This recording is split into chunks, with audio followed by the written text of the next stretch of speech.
Hace unos 100 años, Chile era una joven y remota república confinada en el sur de América. La distancia geográfica y su condición de neutralidad la mantenían lejos de uno de los conflictos bélicos más crudos que registró el siglo XX.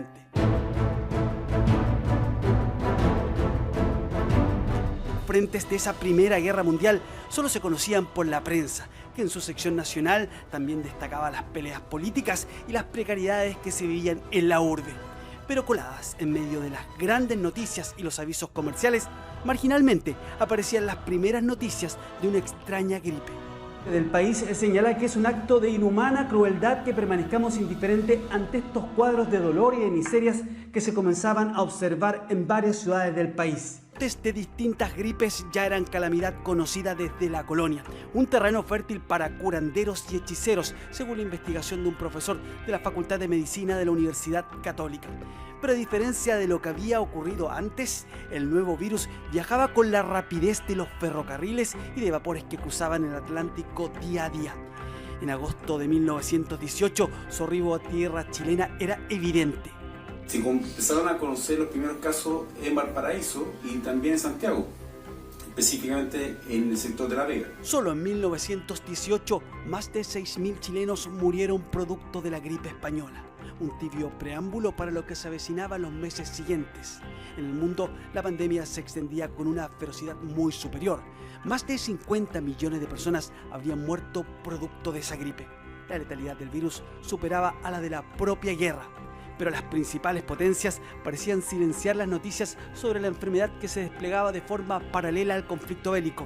Esa censura pesaría en el injusto nombre con que se bautizó a la gripe. Aun cuando los primeros casos de esta enfermedad surgieron en países en conflicto, no sería en uno de ellos, sino que en un país neutral, España, donde se daría a conocer al mundo de que millones de personas estaban muriendo no en el frente de batalla, sino que producto de una extraña enfermedad.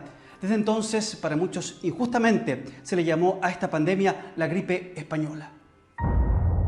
En 1919, a meses de que en Europa se terminara la guerra, Chile recibía el impacto más fuerte de la pandemia. Casi 24.000 personas murieron ese año en el país producto de la gripe española. Diarios digitalizados en la Biblioteca Nacional dan cuenta que la discusión se elevaba de tono. Los gremios de salud criticaban a la autoridad sanitaria por su pasividad frente al acelerado y mortal avance del virus. Las discusiones también trepaban al Congreso. El senador Mariquea Concha, para dar un ejemplo, objetó que siendo el verano de 1919 aún no se cerraran los teatros, porque por lo que él entendía, las aglomeraciones favorecían el contagio del virus. El diario Longitudinal publicaba que solo en Linares la gripe había contagiado al 70% de la población y generaba efectos colosales. Las autoridades que caían enfermas eran publicadas en estas planas y en las notas sociales se destacaban los nombres de quienes habían logrado mejorarse. Las cifras de muertos escalaban a cerca de 40.000. El 1% de la población murió producto de esa situación. Los entonces importantes hábitos sociales en Chile caían en desgracia. Saludar de la mano y besarse comenzaba a ser cuestionado. Escuelas, teatros y otros espacios públicos cerrados. El trabajo en conventillos era especialmente arduo. Los enfermos allí eran aislados y sus habitaciones higienizadas por una policía sanitaria. Chile no estaba preparado para los efectos de esa pandemia. Y ciertamente en la cantidad de médicos, en 1917 había apenas 450 médicos en Chile, justo cuando llegó la gripe española a nuestro país. Con el virus expandido en todo el país, la desconfianza de esa sociedad se disparó.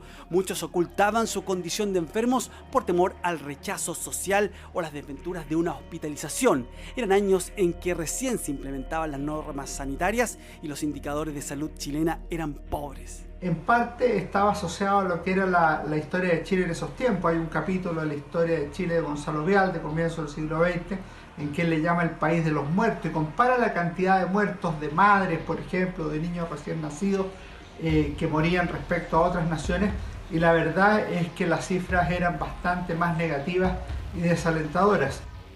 El efecto de la gripe española en Chile fue devastador. Las medidas de higiene y aislamiento social daban sus primeros resultados hacia 1920. De los casi 24.000 muertos que había cobrado la gripe el año anterior, se bajó a 6.200, pero un año después la cifra volvía a aumentar. La impotencia frente a un nuevo virus era avivada por un factor que desconcertaba aún más. Causó una gran mortalidad, especialmente en los sectores vulnerables y entre los más jóvenes. Cuestión que marca una diferencia con lo que había ocurrido con otros episodios de gripe en la historia de la humanidad. En medio de las malas noticias, en Arica celebraban la aplicación de un suero milagroso fabricado bajo las indicaciones de un doctor japonés. De alguna manera, esos chilenos y el resto del mundo finalmente dejaron atrás la gripe española. Si fue el tilo, la naftalina, el sulfato de cobre o las aspirinas, las medidas higiénicas, el suero milagroso o el aislamiento social, tal vez nada y tal vez todo. Pero en esa ocasión, un Chile mucho más rudimentario logró dejar atrás el azote.